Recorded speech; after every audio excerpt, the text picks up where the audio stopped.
तो वो जगह तंग नहीं है? बहुत तंग है, बहुत बहुत कम इसलिए जगह है। हमारा तो मकसद है कि हमें बाहर जगह दी जाए।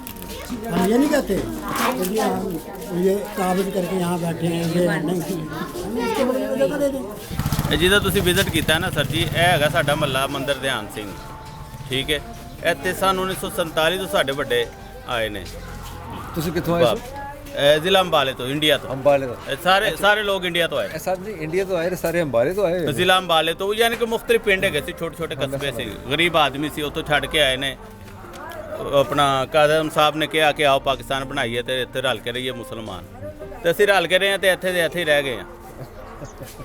ਇੱਥੇ ਦੇ ਇੱਥੇ ਹੀ ਰਹਿ ਗਏ। ਚੌਧਰੀ ਬੰਦੇ ਸੀ ਨਾ, ਜਿਹੜੇ ਚੌਧਰੀ ਬੰਦੇ, ਉਹਨਾਂ ਨੇ ਜਾਂ ਸਰਦਾਰ ਬੰਦੇ ਜਾਂ ਮੀਆਂ ਫੈਮਿਲੀ, ਮੈਂ ਹੁਣ ਕਿਸੇ ਸਿਆਸਤ 'ਚ ਨਹੀਂ ਜਾਂਦਾ, ਜਿਹੜੇ ਵਡੇਰੇ ਸਨ ਉਹੀ ਵਡੇਰੇ ਨੇ। ਜਿਹੜਾ ਮਾੜਾ ਉਹ ਸ਼ੁਰੂ ਤੋਂ ਹੀ ਮਾੜਾ ਹੈ, ਉਹ ਮਾੜਾ ਹੀ ਰਹੇਗਾ। ਜਿਹੜਾ ਸ਼ੁਰੂ ਤੋਂ ਤਗੜਾ ਉਹ ਤਗੜਾ ਹੀ ਹੈ।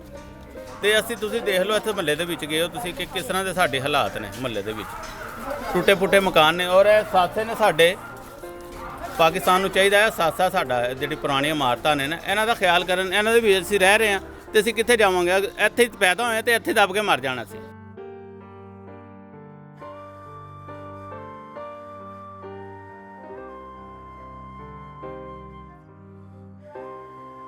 इन लोगों से इजाज़त लेकर नई फूड स्ट्रीट पहुंचे तो यहाँ की रौनक उरूज पर है।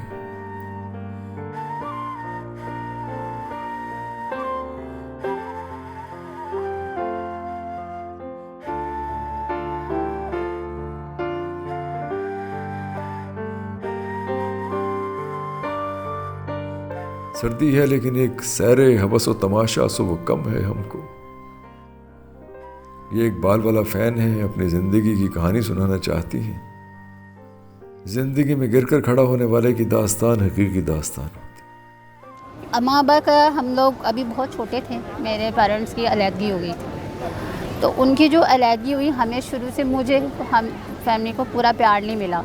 जब मैं 3rd नंबर पे हूँ, I am the 3rd one, मेरे से एक छोटा भाई है। जब बाबा थे हमारे साथ तो हमारी अम्मा हमारे साथ नहीं थी। फिर जब बाबा चले गए तो अम्मा आई। क्योंकि हमारा बहुत एक बीच में पॉज आ गया था लाइफ में, तो अम्मी के साथ मेरी वो अंडरस्टैंडिंग नहीं थी। मैं बहुत चिढ़ती थी कि बच्चे हैं, ये गन कर रहे हैं, ऐसा है। ऑब्वियसली हम लोग माँ के प्यार को नहीं समझते, लेकिन इस चीज़ का मुझे अंदाज़ा तब हुआ, बाबा के इंतकाल को अभी साल हुआ था, तो भाई हर साल इत्तिकाफ़ में बैठते थे, भाई इत्तिकाफ़ में बैठे हुए थे। तो मैं ना, हमारे घर के बिल्कुल सामने मस्जिद थी, वहाँ पे सलाम हो रहा था, अभी सबने बाहर निकलना था। आप लोग अम्मा से मिलते थे जब उनकी सेपरेशन? मिलते थे, हम लोग मिलते थे। बाबा ने कभी मना नहीं किया। वो डिफरेंट, वो रेंट पे होती थी, स्कीम और रहती थी। माँ बाप तो बच्चों को अनार की भेंट चढ़ा देते हैं, लेकिन उन पर क्या गुजरती है ये बच्चे ही जानते हैं। बाप का साया उठ जाए तो गोया साहिबान उठ के। खैर, जब उनका इंतकाल हुआ तो अम्मी से बहुत ज़्यादा, कहते हैं ना, कुछ शिकवे होते हैं। जब अम्मी चली गई थी तो उसके बाद मैं बहुत बीमार हो गई थी, मुझे टीबी हो गई थी। मैं इतनी स्वेयर, ऑब्वियसली आप कमी तो फील करते हैं ना एक टाइम पे। फिर खैर हम बहुत छोटे थे तो बाबा ने भी शादी कर ली थी। अब एक स्टेप मदर का फ्रेज़ अलग, हम सो रहे होते थे, पंखा बंद कर देती थी वो आके कि जी रात से चल रहा है। हालांकि बाबा मना नहीं करते थे, और वो सही पंजाबी थी, तो वो हमारी बातों को बड़ा वो करके बताती थी। खैर, जब अम्मी आई ना और बाबा फोत हो गए तो अम्मी से मैं बहुत चिढ़ती थी। मुझे स्टेप मदर कहाँ गई? स्टेप, उन्होंने तो अभी बाबा का चेहरा नहीं हुआ था, उन्होंने शादी कर ली थी। इवन दो उन्होंने कहा कि मुझे फ्लैट, हम लोग फ्लैट में रहते थे, तो उन्होंने कहा कि इसमें से मुझे हिस्सा दो। गाड़ियाँ खरीदने वाले एक मजबूर मगर खुददार लड़की की फीस खा गए, कैसी बेहिसी। हाँ, वो ऐसे था, मैं कुरान पढ़ाने जाती थी, तो मेरा ये है कि मेरा एडमिशन जाना था। मैंने बताया था, मेरा एक्चुअली में आईडी कार्ड नहीं बना था, क्योंकि उन्होंने, मेरे फादर का इंतकाल हो चुका था, एंड दे सेड कि आपकी मदर तो ज़िंदा है ना, तो उनका आईडी कार्ड हमें चाहिए। अम्मी का आईडी कार्ड शुरू से ही नहीं बना था, और अब उनके दूसरे मियाँ का नाम आ जाना था, तो बहुत सारे मसले थे। मेरा आईडी कार्ड नहीं बना हुआ था, जिसकी वजह से मेरा बैचलर्स का एडमिशन ही नहीं किया। अब उससे पहले ऐसा हो रहा था 2 महीने पहले से मेरे साथ कि मैं पढ़ाती थी वहाँ पे, कुरान पढ़ाती थी, उन्होंने मुझे फ़ी नहीं दी। उन्होंने तब गाड़ी ख़रीदी थी उसी महीने, और उन्होंने मुझे फ़ीस नहीं दी। उन्होंने कहा कि भाई हमारे हालात बहुत टाइट हैं बेटा, प्लीज़ अगले महीने ले लेना इस तरह। तो मैंने कहा ठीक है। नेक्स्ट मंथ भी उन्होंने ऐसे ही किया। तो मैं रास्ते में आ रही, मुझे इतना बुरा लग रहा था कि क्यों हमारे साथ ही क्यों।